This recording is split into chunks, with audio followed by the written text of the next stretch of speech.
Hi, I'm Mark from Valor Excel, and today I'd like to talk to you about how to manage your staff without driving them crazy. It seems like a lost art, and it's so ironic that we all have horror stories of some manager we've had at some point in our working career who drove us completely crazy. Why is that? What's really ironic is that we a lot of times would be quick to think that somebody who is a terrible manager is so because they don't have enough intelligence or education or skills to do the job. I've oftentimes joked that some managers aren't qualified to run a lemonade stand. But that's not really true, because I also know many instances where highly intelligent, well-educated people ended up being dreadful managers. Why in the world does that happen? Well, today I'd like to examine some of the components that cause someone to be a bad manager, because the whole idea of managing others is something we can't escape in the business world. And we tend to fall into one of three categories.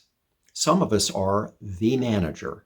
If it's a small business or nonprofit, we might be the main person who's running the entire organization, the individual that everyone else reports to.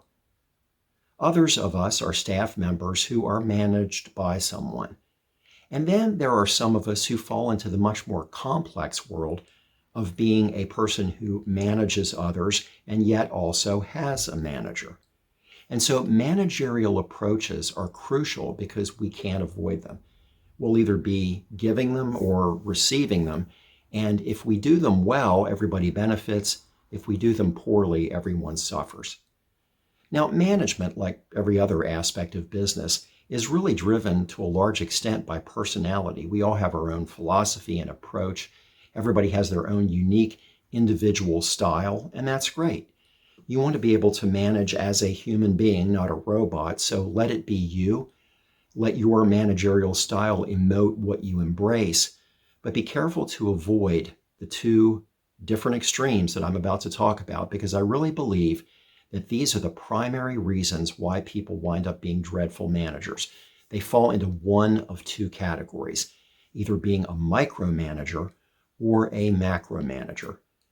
Now, micromanagement is something that we're all familiar with, and it's such a common expression that's really crept into our everyday vocabulary.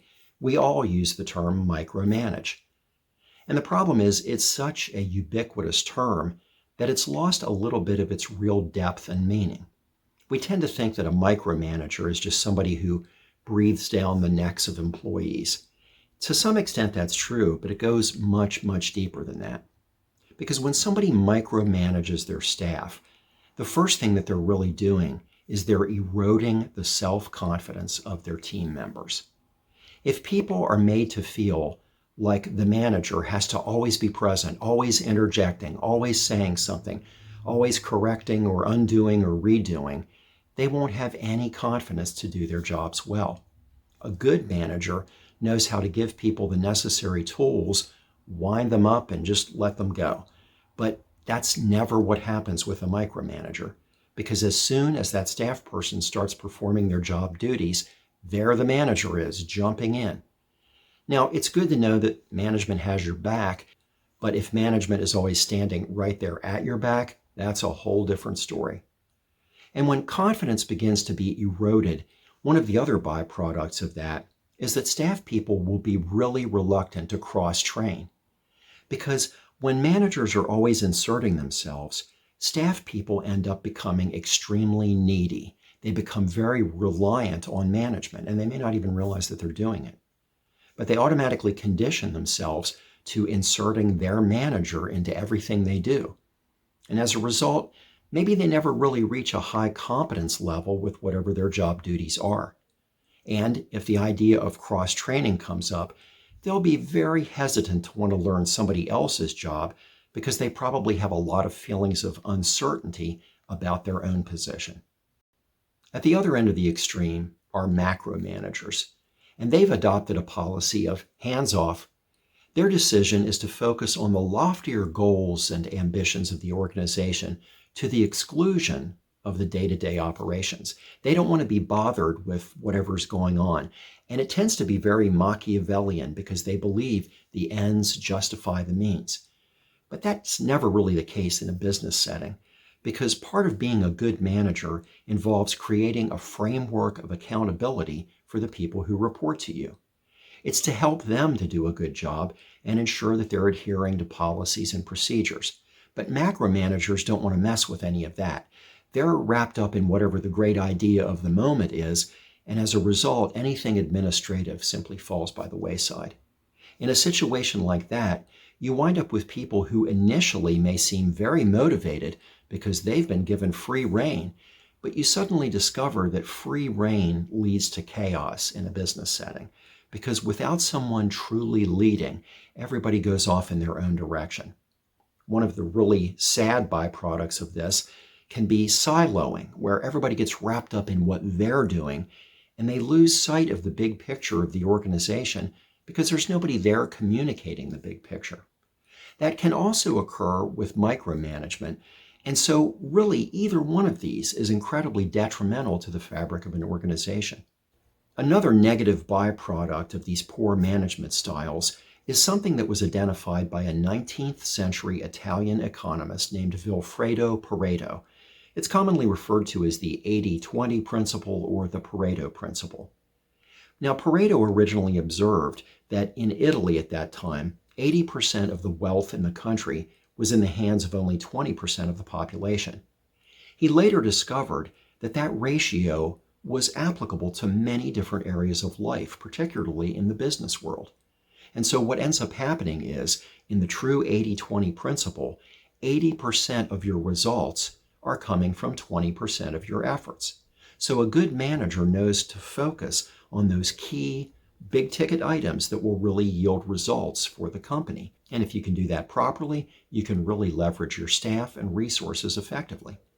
Unfortunately, in a bad management scenario, you can wind up with what I refer to as the inverse Pareto principle. And this is where 20% of the staff end up doing 80% of the work. We've probably all been there at some point in time. And what's really tragic about that is those 20% who are doing 80% of the work, they're the top performers in the company. They're the ones who are dedicated and hardworking and conscientious, and inevitably they'll burn themselves out. They're trying to carry the entire load. And when you have a disparity like that, nothing will last for long. Eventually they'll get frustrated, move on to another company, and what you'll be left with then is a gaping hole where that top performer once was. Another outcome of poor management is embodied in what's known as Parkinson's law. Cyril Northcote Parkinson was a British mathematician who in the mid-1950s observed that work expands so as to fill the time available for its completion. It's similar to procrastination, but a little bit more complex. It's the basic idea that if somebody tells you you have 3 weeks to do something, you'll take 3 weeks to do it. We all do. It's human nature. But the reality is, in a business setting, a highly qualified employee who knows what they're doing and who does it repetitively may be able to get the job done much quicker. You may be told you have 3 weeks. In reality, you could probably get it done in 9 days, but you were told 3 weeks, and so 3 weeks it is. That's so destructive because it completely eliminates any sense of timeliness within the organization. And that can really occur with micro or macro management, because people aren't really being given a proper framework in which to get things done. And so they lose track of time and how long it should take to actually complete a task. These bad management styles wreak havoc in a normal business setting, but they're even worse in the nonprofit world. Because in a nonprofit, you're not only dealing with paid employees, but also volunteers, for which there tends to be a really high turnover rate, as well as interns. So no matter what sphere an organization is operating in, good management has to take place. It's crucial. And without it, eventually, everything will fall apart. So if you are a manager, how do you focus on those key elements to really help you know how to provide proper oversight for the people who report to you? Today, I'd like to discuss with you 5 key things to remember when you examine your own management style and put it into practice. Number 1, have a structured method for staff to submit suggestions. The input of everybody on your team is crucial, And good managers recognize that. People need to feel valued as they perform their job functions. Otherwise, it will become robotic and they'll completely disconnect. You need to get the input of the people who are performing job tasks day in and day out. That's how you can identify deficiencies in your organization. Managers tend to be very removed from the nuts and bolts of daily operations. So get to know the people who are actually performing those functions and get to really understand what their perspective is. You may be encountering problems in your entire organization or your business unit that an employee already has an answer for. So make sure that there's a good, clear, easily accessible way for them to communicate their suggestions for improvements or corrections that management can follow. Number 2, take the time to learn what job functions entail. This is something many poor managers are guilty of. They don't really understand the jobs in their department or their entire company. I'm not saying that you need to learn everything inside and out, but take the time to sit down with people who are actually performing their jobs so that you can understand what that job looks like. Are you giving them an unreasonable amount of work to complete in an 8-hour day? You'll never know unless you see from the inside out what that job is all about. That will give you a much better connection with the employee as well, because the only way to really manage people well is relationally, and you can't do that if you're distanced and disconnected. So take the time to really understand each job function. It will help you, and it will help the people that you manage. Number 3, ensure that staff have the proper training and tools. This is also crucial. Nobody could ever hope to play a baseball game if there were no bases or lines on the field. It would just be a bunch of people ambling around with a little ball trying to figure out what to do. The same holds true in our organizations. You have to be able to provide a clear, understandable framework outlining what is expected from people. And part of that is really, I think, the key cornerstone to a successful business, and that is documentation. I talk about it so much because it's something so many organizations overlook. The way to really make sure that you have empowered employees who know what they're doing and who can develop a self-confidence as they go about their jobs is to give them procedural materials that will really help them to understand inside and out what they're doing. That can be in a digital format, it can be in a printed one, but written instructions are critical. And the other great thing there is, if someone has a good reference tool, they don't have to go bug the manager. That will tend to reduce situations of managers feeling like they need to micromanage. If the staff are given things that can answer questions without managerial involvement, so much the better. Number 4, make team collaboration a priority. You can't ever grow as an organization without collaboration. As we mentioned in item number 1, it can start with just getting suggestions from the people who are actually doing the work. But real collaboration comes when people feel that they're trusted, that they've been given what they need to perform their job, and then they'll have a willingness to invest in what they're doing. That's where creativity and innovation come from. And when you put multiple people together who are both on that same wavelength, that's where true collaboration begins. Collaborative efforts will always be more successful than solo ones, because having those different perspectives, those different points of view, can really challenge people to look much deeper into a situation. Surface things are okay, but the strongest organizations are ones who really have a complex, multi-layered view of what they're doing, and that can only come as a byproduct of collaboration. And number 5, schedule regular meetings and gather feedback.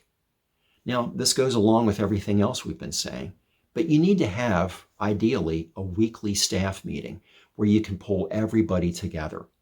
It should be a time where everybody is given adequate and equal opportunity to interject into the conversation. That'll help, again, with the self-esteem of everyone, because everybody will feel equally valued as a member of the team.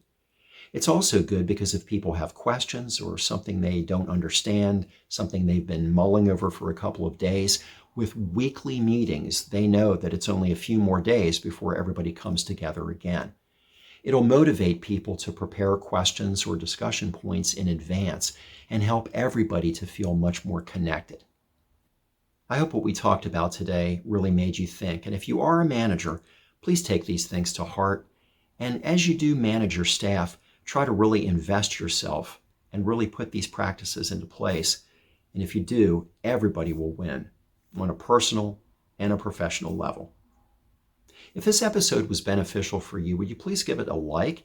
And in the comments below, let me know what are the experiences you've had with management in your organization, either positive or negative. I'd like to also invite you to subscribe to Valor Excel. We have new content on a regular basis, and all of it is specifically tailored to small businesses and nonprofits. How do you know if your organization is moving in the right direction? Are you on a healthy trajectory? Well, if you click on the link in the description below, you can download a free PDF called Taking Your Organization's Temperature. It'll give you a real insight into whether or not the approach you're taking is inactive, reactive, or proactive. Thanks again for joining me today. I invite you to come back for the next installment of Valor Excel. Remember, we're committed to helping you do smart work. Thanks again. I'll see you again next time. Goodbye for now.